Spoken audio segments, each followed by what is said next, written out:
You know the feeling. You tell yourself this is the last time. The last scroll before bed. The last cookie after dinner. The last cigarette. The last drink. The last time you waste an hour on something you swore you were done with. Then tomorrow comes, and somehow you are back in the same place. That is the strange thing about bad habits. They can feel embarrassing, frustrating, even self-destructive, yet the brain keeps reaching for them like they are a shortcut to comfort. And in a way they are. Your brain is always trying to save energy. It is constantly scanning for patterns, looking for what feels familiar, what feels safe, what brings relief fast. A habit, even a bad one, gives the brain exactly that. It removes uncertainty. It takes away the need to think too hard. It says, I know this move. I know what happens next. That is part of why habits are so powerful. The brain likes predictability. Predictability feels efficient. Efficiency feels good. Picture a person named Daniel. Every afternoon around 3 o'clock, he feels a dip in energy at work. He tells himself he will stay focused, power through, and finish his tasks. Then he opens a tab for a quick distraction. One video becomes 5. 5 minutes becomes 30. Afterward, he feels guilty, maybe even a little stupid. But the next day, the same thing happens again. Why? Because the habit is doing more than stealing time. It is also giving Daniel a tiny escape from mental effort. For a stressed brain, that escape can feel like relief. And relief is a powerful teacher. The brain remembers what reduces discomfort. If something makes anxiety fade, boredom loosen, or tension drop for even a moment, the nervous system pays attention. It starts to link the behavior with the reward, not the long-term consequences. The immediate feeling, that is the bait. This is where dopamine enters the story. People talk about dopamine like it is a pleasure chemical, and that is only part of the picture. Dopamine is deeply tied to anticipation. It helps the brain chase what it expects will feel rewarding. That means the pull of a bad habit can be strongest before the habit even happens. The craving starts early. The mind begins making promises. Just one more. Just a little bit. Just this once. And because the reward comes quickly, the brain learns fast. Bad habits also tend to show up when people are tired, lonely, stressed, or bored. That is not a coincidence. When your emotional resources are low, your brain looks for the fastest available fix. A habit is attractive because it requires very little effort. It does not ask you to solve your life. It just offers a moment. A late-night snack can feel like comfort after a hard day. A social media binge can fill the silence in a room. A vape, a drink, a gamble, a lie, a rant, a purchase you do not need, all of them can deliver a short burst of relief or stimulation. The human brain is built to pay attention to relief. If you were standing in the wild and a particular action reduced danger or discomfort, you would want to remember it. That ancient wiring still lives inside modern life, even though the threats have changed. Today, the tiger is often stress, boredom, loneliness, or pressure. The brain still reaches for the old rule.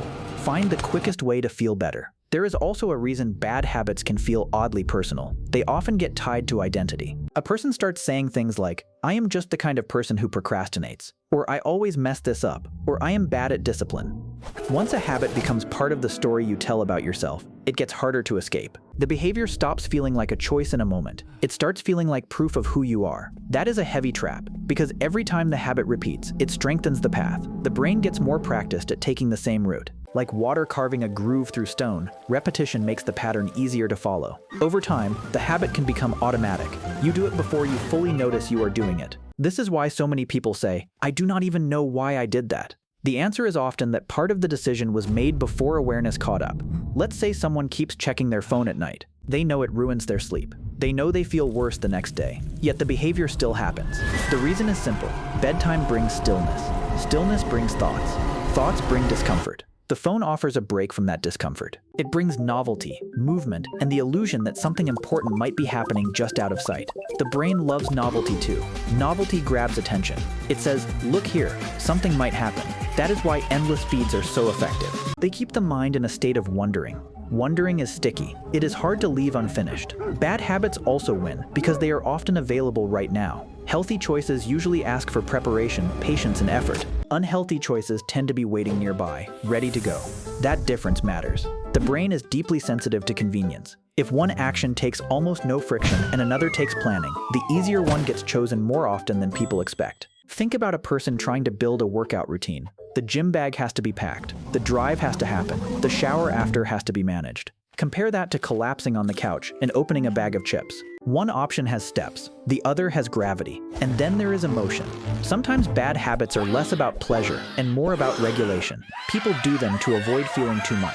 Anger, shame, sadness, rejection, fear. The habit acts like emotional anesthesia. It dulls the edges for a while. That is why simply telling someone to just stop so often fails. The habit is meeting a need, even if it is meeting that need in a costly way. If the brain has learned that a behavior calms the system, then removing the behavior can feel like losing support. The person is left with the original emotion and no familiar escape hatch.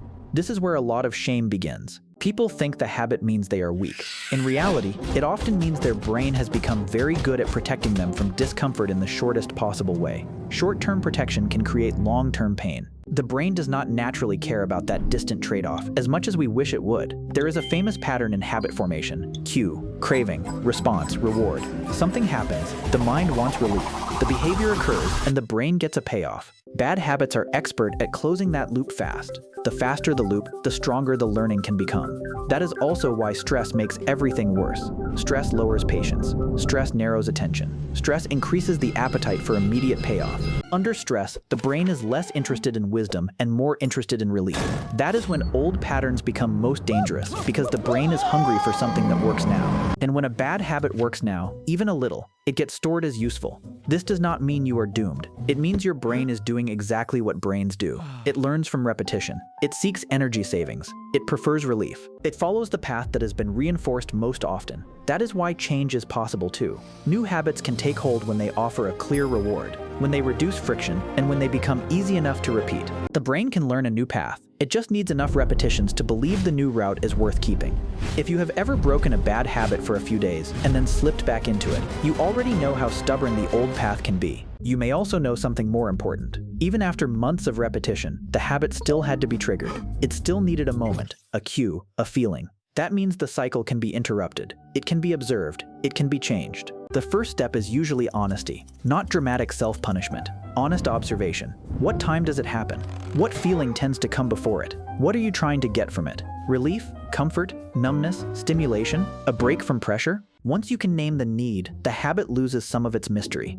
A person who reaches for junk food every night may discover that hunger is part of it. But so is loneliness. Someone who keeps doom scrolling may notice that boredom is not the real problem, because boredom is covering anxiety. Someone who keeps repeating a self-sabotaging pattern may realize they are chasing the kind of relief they never learned how to ask for directly. That is the deeper reason your brain loves bad habits.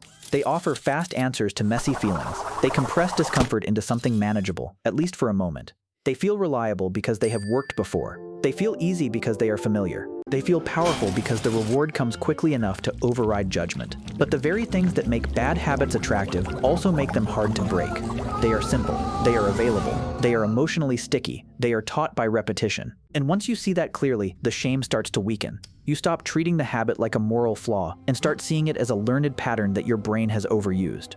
That shift matters, because what you understand, you can begin to change. The brain loves bad habits because they promise comfort without much effort. The challenge is learning how to give yourself enough comfort, enough structure, and enough awareness that the old pattern no longer feels like the best option in the moment. That is a long game. It takes patience. It takes repetition. It takes honesty on the days when you slip.